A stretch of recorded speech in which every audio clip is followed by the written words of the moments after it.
Os dois candidatos, líderes nas sondagens, escolheram locais simbólicos para dar início à corrida eleitoral. Estamos dando a largada! Bolsonaro, que tenta a reeleição, voltou à cidade, onde foi vítima de uma facada durante a campanha de 2018. O episódio ajudou a impulsionar sua vitória. A minha vida foi poupada por ele, o nosso Criador, para que eu pudesse, como presidente da República, fazer o melhor pela nossa pátria. O tema religioso frequente nos discursos de Bolsonaro também foi adotado por Lula, que escolheu seu reduto sindicalista para começar a campanha. O ex-presidente rebateu os ataques de seu adversário, que tem espalhado falsas informações de que o Partido dos Trabalhadores fecharia templos evangélicos com a tática de demonizar a esquerda. Porque se tem alguém que é possuído pelo demônio, é esse Bolsonaro. A preocupação com a disseminação de falsas informações foi o ponto principal nos discursos na posse de Alexandre de Moraes como presidente do Tribunal Superior Eleitoral. Coibir práticas abusivas ou divulgações de notícias falsas ou fraudulentas, principalmente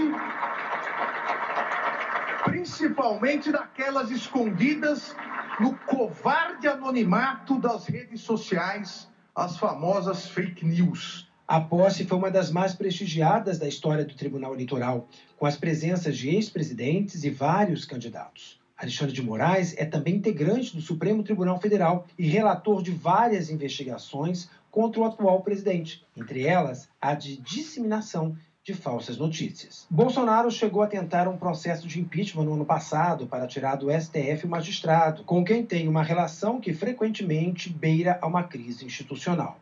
Luiz André Ferreira, SIC, Rio de Janeiro. Junta-se a nós, a partir do Brasil, Ulisses Jarochinski, jornalista e escritor. Boa noite, muito obrigada por estar connosco. Faltam 45 dias para as eleições presidenciais. Para nós parece muito, mas na ótica brasileira parece-lhe pouco para os principais candidatos conseguirem inverter o sentido de voto dos eleitores? Boa noite. Sim, é muito pouco tempo, né? Os programas de rádio e televisão que tinham um período mais longo em eleições anteriores foi cada vez encurtando. Então, a partir do final deste mês de agosto, começa a campanha no rádio e na televisão no horário eleitoral, horário gratuito. E a pré-campanha já começou faz muito tempo, pelo menos em janeiro. A presidente nacional do Partido dos Trabalhadores, o PT, a curitibana Gleisi Hoffmann, falou que este começo de campanha, na verdade, é a continuação da pré-campanha do PT. E que Luiz Inácio Lula da Silva foi justamente a São Bernardo do Campo, em frente a uma fábrica de automóveis, onde ele foi muitas vezes para reclamar de salários, de férias dos metalúrgicos. E o presidente Jair Bolsonaro, como um gesto significativo, foi até a cidade de Juiz de Fora, lá no interior de Minas Gerais, para dizer que levou realmente uma facada naquele 7 de setembro. Mas há controvérsia sobre isso. Também o presidente Fernando Henrique Cardoso foi um dos que não compareceram a essa solenidade no Supremo Tribunal Eleitoral. Deu uma justificativa de que não se encontrava bem de saúde. Mas estiveram lá o ex-presidente Lula, a ex-presidente Dilma Rousseff, Michel Temer e José Sarney, o homem da República. Nós tivemos em 1985 o recomeço da democracia no Brasil. E a presença de Sarney... Deixe-me aproveitar que fala nesse momento. Ontem os dois principais candidatos, como dizia, estiveram presentes nessa tomada de posse do novo presidente do Tribunal Superior Eleitoral, Alexandre de Moraes, que no discurso disse que liberdade de expressão é diferente de liberdade de agressão e de destruição de democracia. Tendo em conta as divergências conhecidas entre ele e Jair Bolsonaro, não há dúvidas de que estas palavras foram preparadas para o atual presidente brasileiro?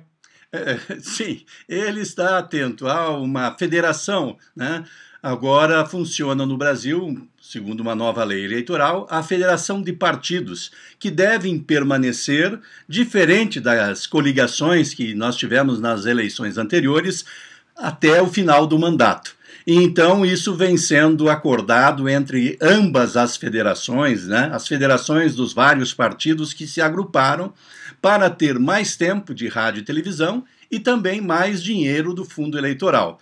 Então, as desavenças entre Lula e Bolsonaro, os dois que estão liderando as pesquisas de opinião, nós tivemos também aí ontem e ontem, né, a divulgação de uma pesquisa bastante séria do IPEC, já que este IPEC é resultante do antigo Instituto de Medição de Audiência de Televisão, o IBOP, e ele deu com Lula a 46% das intenções de voto. Bolsonaro, 32%. Nas eleições de há 4 anos, Ulisses, Lula da Silva estava preso e foi substituído por Fernando Haddad. Agora, sendo ele o candidato, acredita que o PT poderá regressar ao poder? Essa sondagem de que falava dá-lhe um avanço considerável em relação a Bolsonaro, mais de 10 pontos percentuais. Exatamente, e esse instituto prevê a eleição de Lula da Silva já no primeiro turno. E o interessante desta pesquisa é de que Bolsonaro tem um índice de rejeição de 46%. Lula tem de aprovação de intenção de voto 44%. Então, percebe-se aí que há uma luta entre as duas facções, os dois lados, porque o índice de rejeição de Lula, nesta mesma pesquisa, é de 33%, um ponto a mais que o índice de intenção de voto em Bolsonaro. E isto faz crer a todos que a campanha até dia 2 de outubro será bastante difícil, porque... Por quê? Porque os apoiantes de Bolsonaro não vão cruzar os braços. Eles vão sair às ruas com certeza, e é isso que Lula, Ciro Gomes, os mais bem colocados nas pesquisas, temem, né? Que um índice de violência substitua esses índices de intenção de votos e seja um índice de muita violência.